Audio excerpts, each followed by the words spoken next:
अस्सलाम वालेकुम स्टूडेंट्स। हम यहाँ पर PBA practical based assessment preparation कर रहे हैं और प्रीवियस जो वीडियो है उसमें हमने जो एक्सपेरिमेंट नंबर 1 फेडरल बोर्ड की तरफ से गिवन है उसके 4 टेस्ट जो हैं वो सॉल्व कर लिए हैं। ठीक है, यानी आप कह लें टेस्ट पेपर सॉल्व कर लिए हैं। अब ये टेस्ट 5 है। ठीक है, टोटल एक्सपेरिमेंट 1 के 8 जो है वो हमने टेस्ट पेपर्स जो है उनकी प्रिपरेशन कर रहे हैं। तो इस वीडियो में हम रिमेनिंग 4 टेस्ट पेपर्स जो है उनको डिस्कस करेंगे। जैसे कि आप देखें यहाँ पर दिया गया, अगर आपने पिछली वीडियो देख लिया तो आपको आइडिया हो जाएगा कि ये थोड़ा सा डिफरेंट करके स्टेटमेंट दी हुई है। देखें लिखा हुआ है determine the amount of potassium bicarbonate dissolve in 500 cm3। अब स्टार्ट में ही यानी उन्होंने कितना ले के यानी एग्जामिनर ने कितना ले के अगर आपको एक सोल्यूशन बना दिया। ठीक है, मेयरिंग फ्लास्क है। ठीक है, और उस ये 500 वाली फ्लास्क है, यहाँ पे 500 cm3 लिखा हुआ है। ठीक है, या ml लिखा हुआ है और उसमें कोई ना कोई अमाउंट डाल के जो है वो हल कर दिया है, यानी 5 ग्राम डाला है, 2 ग्राम डाला है, हमें नहीं पता कितना डाला है। ठीक है, और अननोन सा सोल्यूशन बना दिया है। और अब हमसे पूछा जा रहा है कि बताएं जी ये हमने जो 500 cm3 का सोल्यूशन बना दिया पोटेशियम बाइकार्बोनेट का, तो इसमें पोटेशियम बाइकार्बोनेट की हमने कितनी अमाउंट डाली है। ठीक है, तो अब हम क्या करेंगे, हम कहेंगे कि हम इसको इसके वॉल्यूमेट्रिक एनालिसिस के थ्रू इसको हम चेक कर लेंगे। ठीक है, मीन्स कि हम देखेंगे कि पोटेशियम बाइकार्बोनेट का एक यानी 10 cm3 हम वॉल्यूम ले लेंगे और वो जो है स्टैंडर्ड सोल्यूशन के कितने वॉल्यूम के साथ रिएक्ट करेगा। ठीक है, जो हमने पीछे सारा का सारा प्रोसीजर देखा है।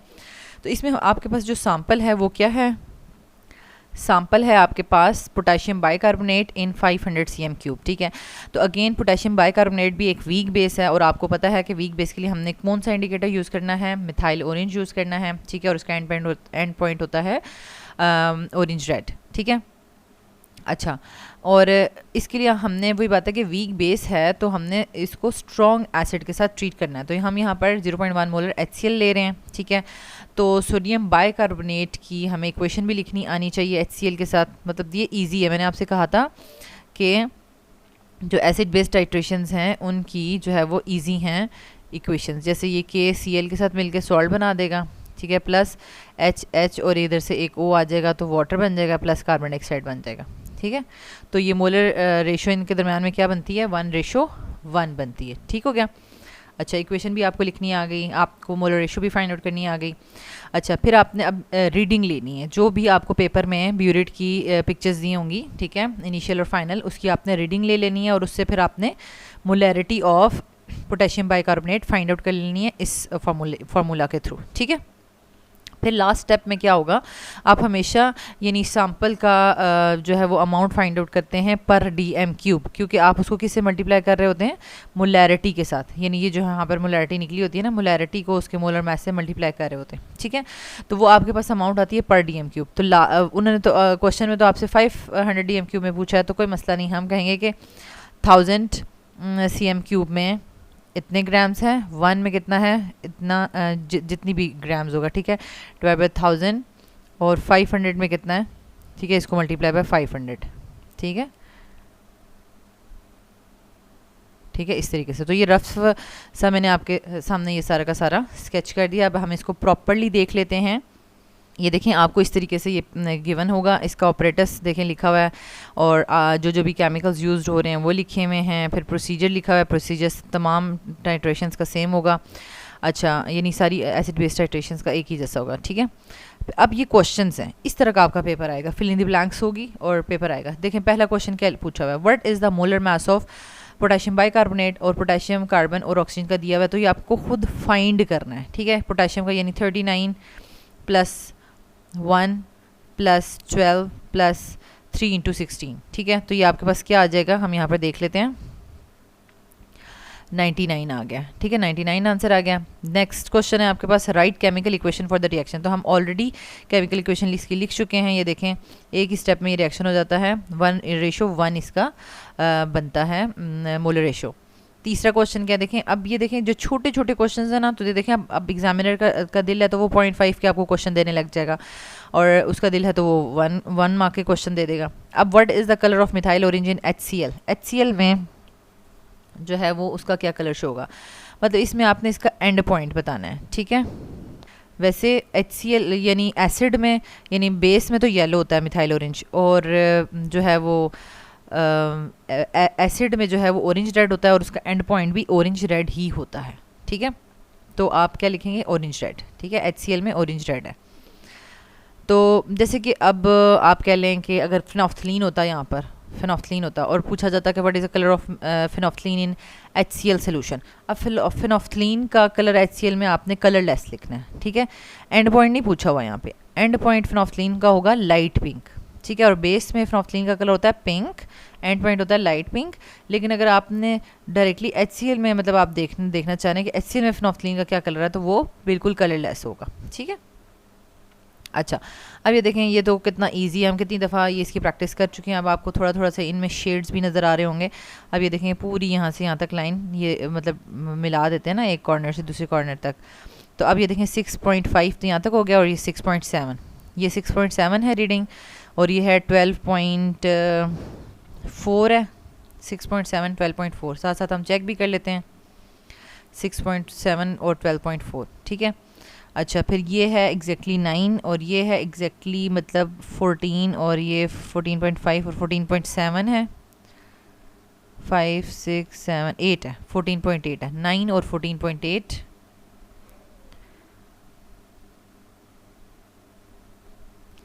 नेक्स्ट तीसरी जो रीडिंग है उसमें देखें ये 15.5 है एग्जैक्टली, और ये क्या लग रहा है 21.1 2 3 4 21.4 15.5 और 21.4।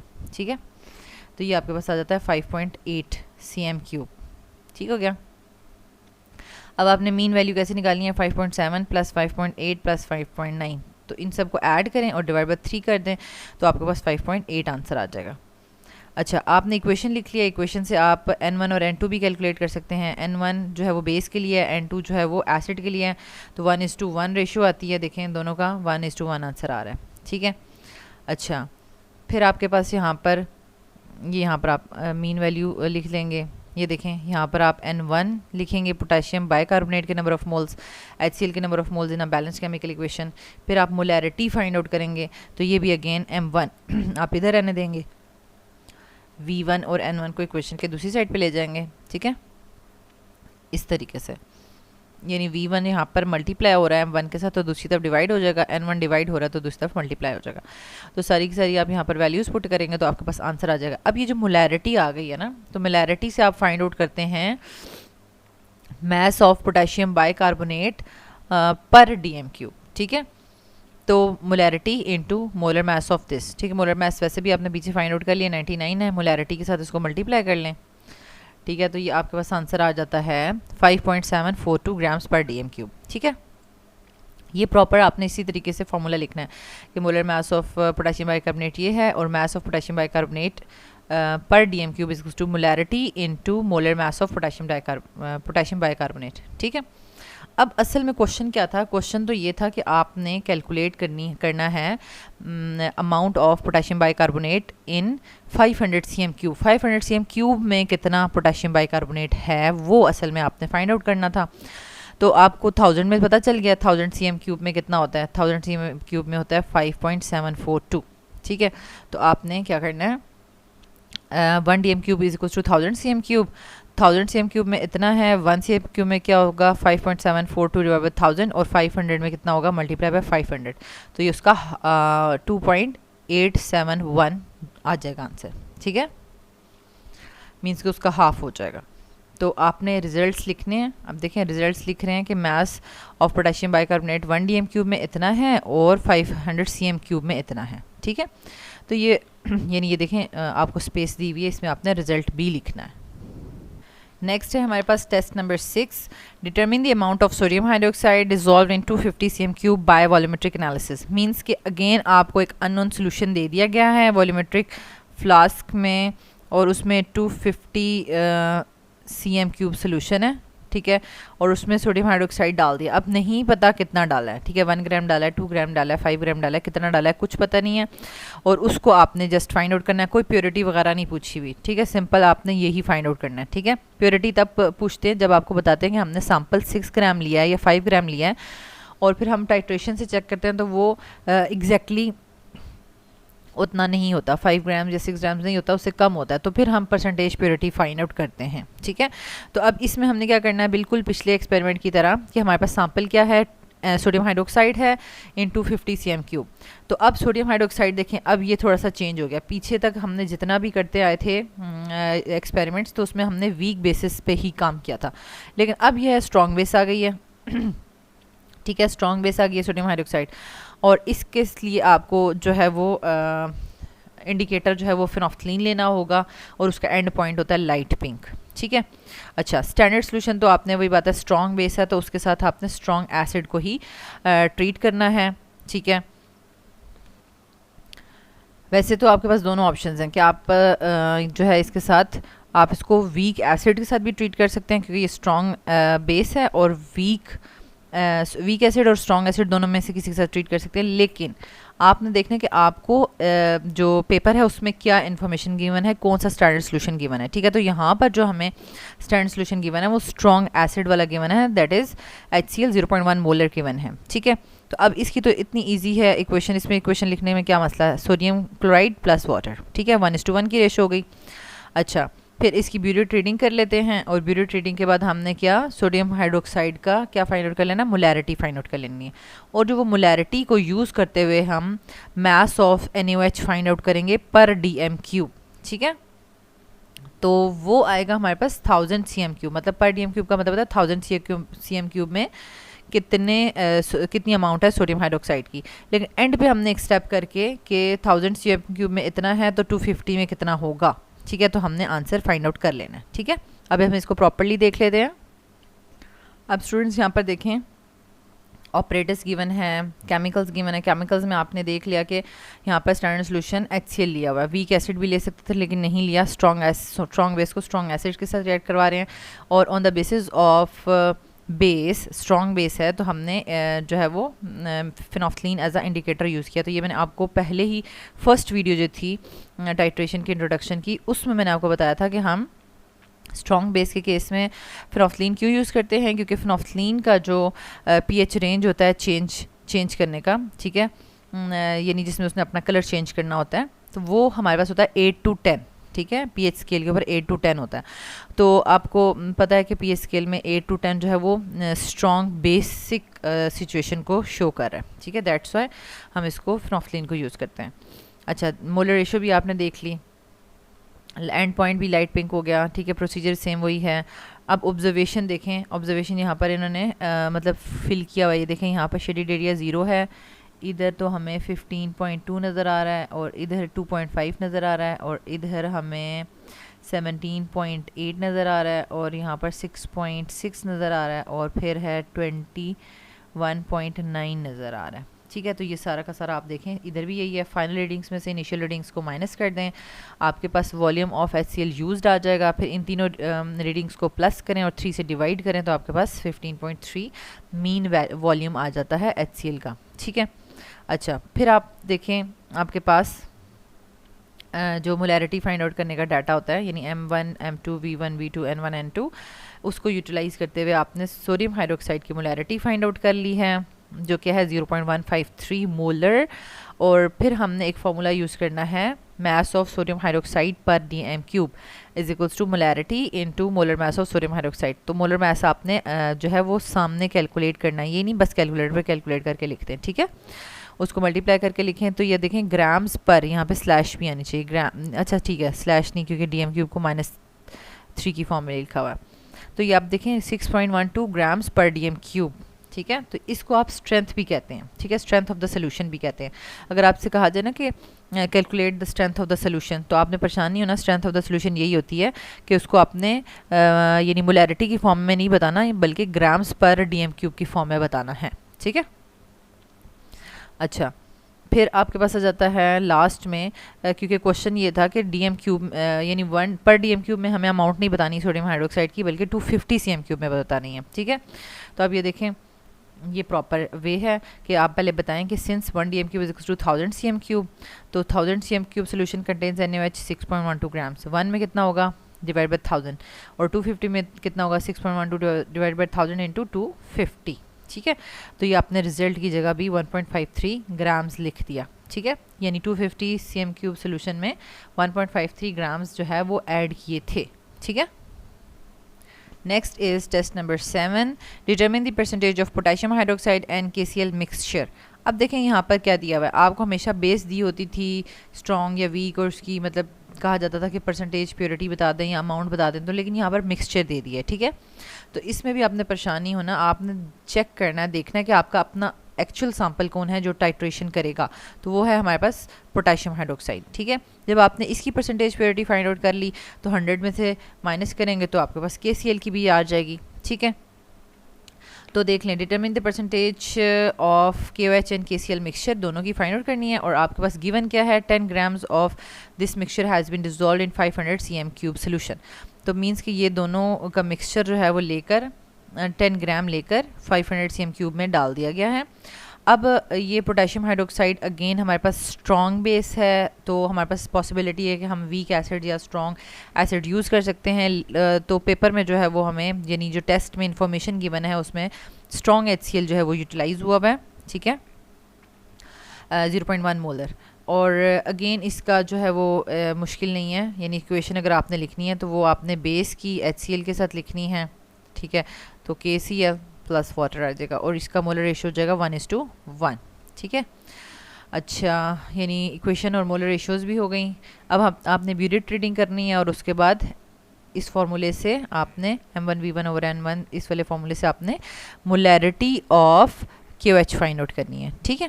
जब मोलैरिटी ऑफ KOH आ जाएगी तो उस मोलैरिटी को यूटिलाइज करते हुए आपने क्या फाइंड आउट करना है, मैस ऑफ KOH पर dm³, ठीक है। तो मैस ऑफ KOH पर dm³ आ गया, लेकिन आपको तो पर dm³ चाहिए नहीं था, आपको चाहिए था 500 cm³ में। तो आप फिर पर dm³ से जो मैस आया है उसको आप फाइंड आउट करेंगे कि 500 cm³ में कितना है, ठीक है। अब जो स्टार्टिंग में 10 ग्राम्स है और यहाँ से जो 500 में अमाउंट आई है, उन दोनों को डिवाइड करके आपने प्योरिटी का फॉर्मूला लगा के उसको सॉल्व करना है। तो अब हम इसको देख लेते हैं प्रॉपरली। अब देखिए, आपको इस तरीके से पेपर में दिया जाएगा, यानी ऑपरेटर्स ये यूज़ हुआ है, केमिकल्स ये यूज़ हुए हैं। केमिकल्स में देखें 10 grams of this mixture has been dissolved in 500 cm³, ठीक है। और स्टैंडर्ड सोल्यूशन दिया हुआ है HCl 0.1 मोलर यूज़ किया हुआ, ठीक है। अच्छा, फिर इक्वेशन भी आपने लिख ली, प्रोसीजर सेम वही था। अब ये देखें, इस तरह से आपके सामने क्वेश्चंस आ जाएंगे। ये अब देखें 0.5 के 2 क्वेश्चन हैं, फिर जो टेबल वाला है ऑब्जर्वेशंस नोट करनी है वो आपका 2 मार्क्स का क्वेश्चन है। अब देखें क्या लिखा है, which indicator is used for this titration. तो अब आपको पता है स्ट्रॉन्ग बेस है, सोडियम हाइड्रोक्साइड है, पोटेशियम हाइड्रोक्साइड है, स्ट्रॉन्ग बेस है, तो फिनोफ्थलीन यूज़ करेंगे, ठीक है। तो इसका सिंपल आपने नाम लिखना है फिनोफ्थलीन, ज़्यादा डिटेल नहीं लिखनी क्योंकि उन्होंने सिर्फ नाम पूछा है। Which indicator is use for this titration, phenolphthalein. Next आपके पास what is the end point of the titration, तो लाइट पिंक, हमें पता है लाइट पिंक है, ठीक है। तो देखें इसका आंसर भी इसी तरह लिखा हुआ है, फिनोफ्थलीन लाइट पिंक, ठीक हो गया। अब हम आ जाते हैं टेबल की तरफ। ऑब्जर्वेशन हमने कैसे नोट करनी है, ठीक है। यहाँ पे भी आपको थोड़ा थोड़ा सा शेड नज़र आ रहा है, ये देखें यहाँ पे 1.1 है पहली रीडिंग, फिर ये है जी 12 है, 1.1 और 12 है, ठीक है। साथ साथ हम चेक करते रहते हैं 1.1 और 12, ठीक है। अच्छा, फिर है 3.2 है और 14.2 है, ठीक है, 3.2 और 14.2, ठीक हो गया। फिर है जी 5.9 और 16.5, 6, 7, 8, 5.9, 16.8, 5.9 और 16.8, ठीक है। अब आपने इसको क्या करना है, फाइनल रीडिंग्स में इनिशियल रीडिंग्स माइनस करनी है और इन तमाम वॉल्यूम्स को प्लस करके डिवाइड बाय 3 करना है, तो आपके पास mean volume of HCl used आ जाएगा, ठीक है। तो ये 2 मार्क्स का आपका क्वेश्चन है। यहाँ पे आपने मीन वॉल्यूम लिखना है, ठीक है। वो पूरी प्रोसेसिंग इन्होंने नहीं पूछी भी कि आप इनको ऐड करके बताएं, बस सिंपल यहाँ पर जो वैल्यूज़ आएंगे उनको प्लस करके 3 से डिवाइड करके डायरेक्ट यहाँ पर आपने आंसर लिखना है। अच्छा, नेक्स्ट आपके पास आ जाएगा, इस तरीके से लिखा हुआ है कि आप बैलेंस केमिकल इक्वेशन में KOH के कितने नंबर ऑफ मोल्स हैं, HCl के कितने हैं, 1 ठीक है। फिर इस फॉर्मूला से आपने मोलैरिटी ऑफ यानी M1 जो है वो फाइंड आउट करनी है पोटेशियम हाइड्रोक्साइड की, वो आ जाएगी, ठीक है। इस तरीके से, ठीक है, ये इस तरीके से 0.109 मोलर आ जाएगा। फिर आपने नेक्स्ट क्वेश्चन आपको पूछा जाएगा देखिए नेक्स्ट आपके पास 2 क्वेश्चंस रह गए हैं कि मास ऑफ पोटेशियम हाइड्रोक्साइड पर डीएम क्यूब पहले आपने फाइंड आउट करना है और फिर आपने 500 सीएम क्यूब में फाइंड आउट करना है, ठीक है। पर डीएम क्यूब में फाइंड आउट करने के लिए जो मोलैरिटी आई है उसको मोलर मास से मल्टीप्लाई कर देंगे, ठीक है। मोलर मास पहले फाइंड आउट करेंगे आप, फिर इसको मोलैरिटी इंटू मोलर मास लिख के उसको फाइंड आउट करेंगे तो आ गया 6.104 ग्राम्स पर डीएम क्यूब। अब 500 में फाइंड आउट करना है तो अगेन सेम वही प्रोसीजर हम फॉलो करेंगे जो हर क्वेश्चन में करते आए हैं, तो वो उसका हाफ हो जाएगा 3.052 ग्राम्स, ठीक हो गया। अब ये परसेंटेज प्योरिटी वाला देखें स्टेप, यानी मास of potassium hydroxide obtained from calculations in D बेशक लिख दें, डी पार्ट, या फिर कह दें कैलकुलेशंस पर 500 सीएम क्यूब, ठीक है। ऑब्टेन फ्रॉम कैलकुलेशंस पर 500 सीएम क्यूब, क्योंकि कैलकुलेशंस में आपने दोनों फाइंड आउट किए हैं, पर 1000 सीएम क्यूब भी फाइंड आउट किए हैं और पर 500 भी फाइंड आउट किए हैं, तो आपने पर 500 वाला यहाँ पर लिख रहे हैं।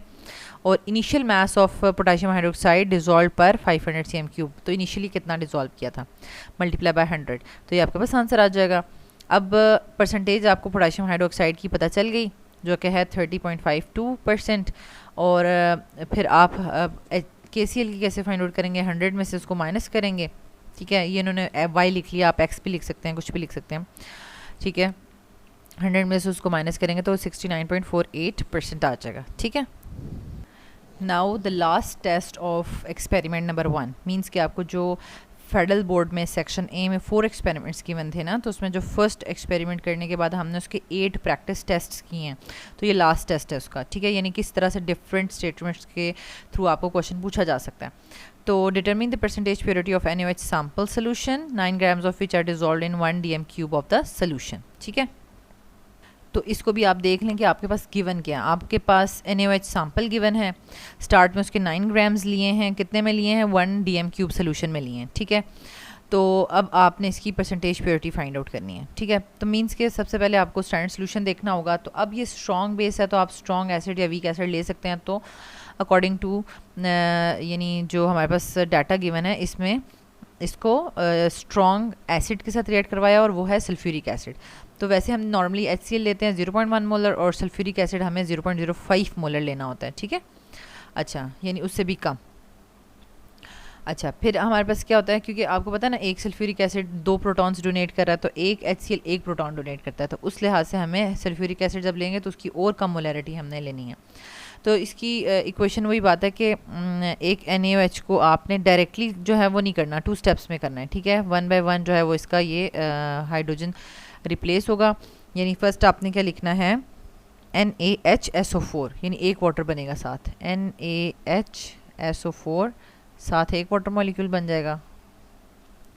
और दूसरे स्टेप में NaHSO4 जो बन रहा है ये एक और सोडियम हाइड्रोक्साइड के साथ रिएक्ट करेगा, ठीक है। फिर आपके पास Na2SO4 आ जाएगा, यानी ये आपके पास इस तरीके से आ जाएगा और साथ एक वाटर बन जाएगा, ठीक है। Na2SO4 sodium sulphate plus water. तो ये मैंने रफ सा लिख दिया, लेकिन आप जो है इसको सही प्रॉपर वे में 2 स्टेप्स में लिखेंगे, फिर इसकी जो है वो नेट इक्वेशन लिखेंगे। और मोलर रेशोज़ के किस तरह से बनी, सोडियम हाइड्रोक्साइड के जो है वो 2 मोल्स 2:1, ठीक है। अच्छा, फिर आपने जो है वो ब्यूरेट रीडिंग से mean volume of the acid used वो फाइंड आउट कर लेना है। और उसके बाद m1v1/n1 वाले फार्मूले से आपने molarity of NaOH find out कर लेनी है। जब मोलैरिटी आ जाएगी अगेन उससे आपने मास ऑफ NaOH पर डीएम क्यूब फाइंड आउट करना है। तो आपको यहाँ पे भी डीएम क्यूब दिया हुआ था, यहाँ पे भी आपने डीएम क्यूब में फाइंड आउट कर लिया, ठीक है। तो अब क्या करना है कि जो आया आपके पास परसेंटेज प्योरिटी का फॉर्मूला क्या है आपके पास, कि mass of NaOH calculated obtained from calculations, mass of NaOH obtained from calculations per dm cube divide by mass or initial mass of NaOH per dm cube, ठीक है। यानी पर dm cube ही दोनों लेने। तो अब हम इसको प्रॉपरली देख लेते हैं। यहाँ पर देख लें आपके पास इस तरह से ऑपरेटर्स और केमिकल्स यूज़ दिए हुए हैं, ठीक है। डिस्टिल्ड वाटर और स्टैंडर्ड सोल्यूशन किया 0.05 मोलर सल्फ्यूरिक एसिड लिया हुआ है और सोल्यूशन ऑफ NaOH जो है वो लिया हुआ है, ठीक है। लेकिन यहाँ पर इन्हें लिखा नहीं है कितने ग्राम्स, लिखना चाहिए था कि 9 ग्राम्स ऑफ NaOH सोल्यूशन, ठीक है, इन 1 डीएम क्यूब। प्रोसीजर सेम वही है जो हमने डिटेल में डिस्कस कर लिया। अब इस तरह से क्वेश्चंस आपको पूछे जाएंगे, कुछ भी पूछा जा सकता है, जैसे कि यहाँ पे पूछा जा रहा है what is the colour of phenolphthalein in sodium hydroxide solution. तो सोडियम हाइड्रोक्साइड यानी बेस में फिनोफ्थलीन तो पिंक होती है, ठीक है, और जो एसिड में होती है वो कलरलेस होती है और एंड पॉइंट उसका लाइट पिंक होता है। तो यहाँ पर उन्होंने बेस में पूछा तो पिंक आप लिख देंगे simple. What is caustic soda, तो सोडियम हाइड्रोक्साइड को ही कास्टिक सोडा भी कहते हैं, ठीक है। अब इसकी नेट इक्वेशन आप लिख लें, 2NaOH हो जाएंगे, ये आपस में NaHSO4 NaHSO4 आपस में कट जाएंगे, 1 सल्फ्यूरिक एसिड आ जाएगा, goes to form sodium sulphate plus 2 water molecules, ठीक है। तो ये देखें इस तरीके से आप इसको, यानी ये आपके पास आंसर है पहले क्वेश्चन का पिंक, फिर कास्टिक सोडा सोडियम हाइड्रोक्साइड को कहते हैं, ओवरऑल नेट इक्वेशन लिखी हुई है। अच्छा नेक्स्ट हमारे पास है कि ये टेबल, ठीक है, ये 2 मार्क्स का आ जाता है क्योंकि आपको रीडिंग्स भी लिखनी है और उसके बाद मीन वैल्यू भी फाइंड आउट करनी है।